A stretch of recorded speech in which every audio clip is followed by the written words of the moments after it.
Why would Angel Reese want Caitlin Clark in this new league? If Caitlin Clark is there, the spotlight of Angel Reese, it becomes a shadow. After Caitlin Clark secured that incredible deal with the newbie league, which was stumbling its way into women's basketball and, to be honest, might as well have written the book on cluelessness, Angel Reese went crazy. They began by enlisting every player under the sun except for the one star who could truly make them famous. Unfortunately, it's a star that most people don't like. Yes, they lined up Rays, A.A. Wilson, and an entire squad of nearly all of their players in the hopes that this mix would work miraculously. What were they smoking?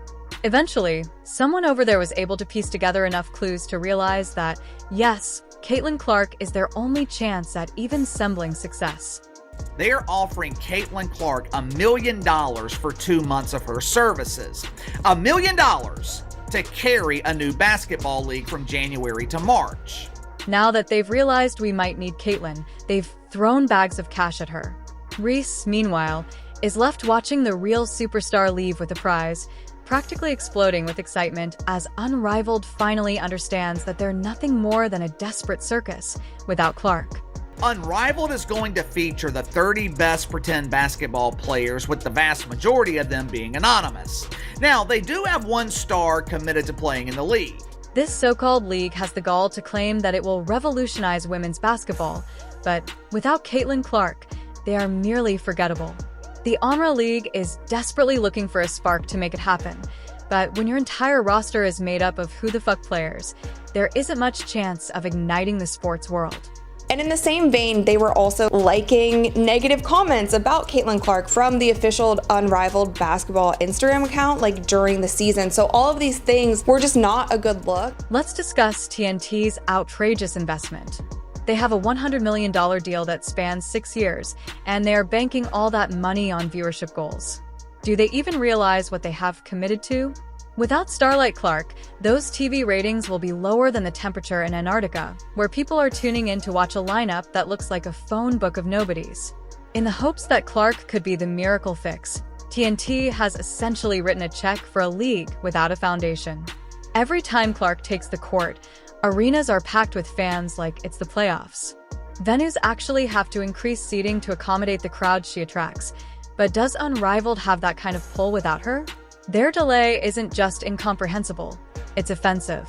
Clark is a powerhouse, and an Unrivaled knows it. Put her name on the roster, and you'd have ticket lines wrapping around the block.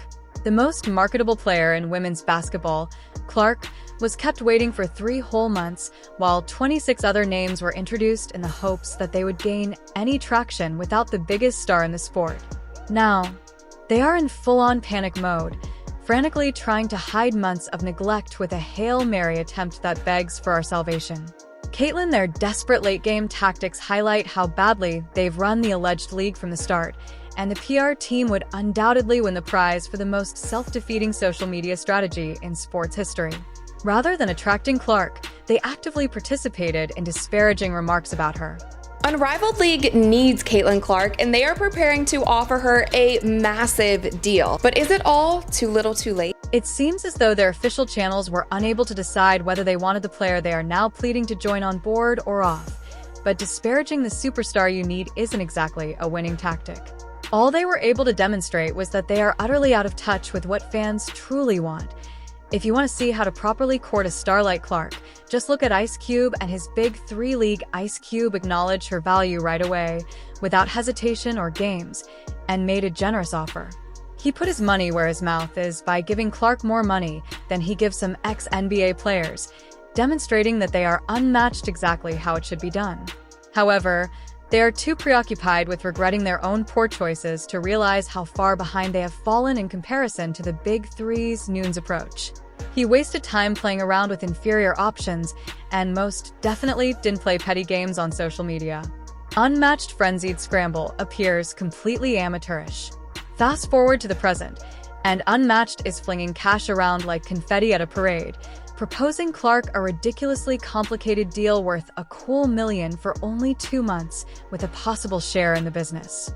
Caitlin Clark doesn't need any money. She has plenty of endorsement deals. I think she is totally fine.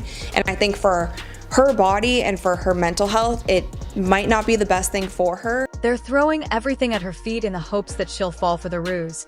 But if they really valued her, they would have been at her door months ago rather than waiting until every other plan had failed. This last-minute cash grab is more about hiding their epic blunder than it is about acknowledging Clark's talent. So do I think Caitlin Clark should join Unrivaled? I'm not so sure. I think that the money needs to be high. It needs to be in the millions. It needs to be at least what Cube offered her for the big three at minimum. However, even with a ton of money on the table, Clark has every reason to avoid Unrivaled because it is a league without a strong foundation, no track record, and, to be honest, no idea.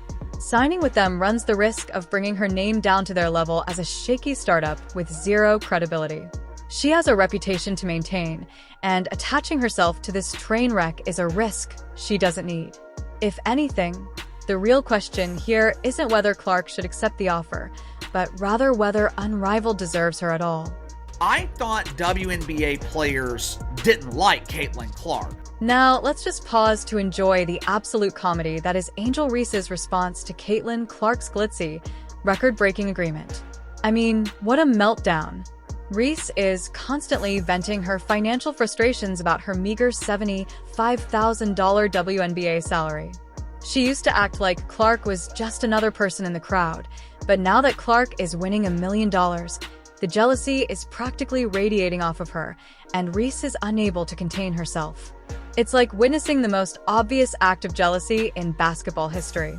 So Angel Reese is playing in this league. Dejanay Carrington is playing in this league. Obviously, I feel like that's the biggest name where there is some sort of tension. Whether there's tension between Caitlin and Dejanay, we don't know, but there is still that narrative. Angel Reese is participating in this league, and Carrington is participating as well. It seems to me that this is the largest name where conflict exists, whether it be between Caitlin and Dee or something else entirely, but there is still the narrative and the enormous compensation.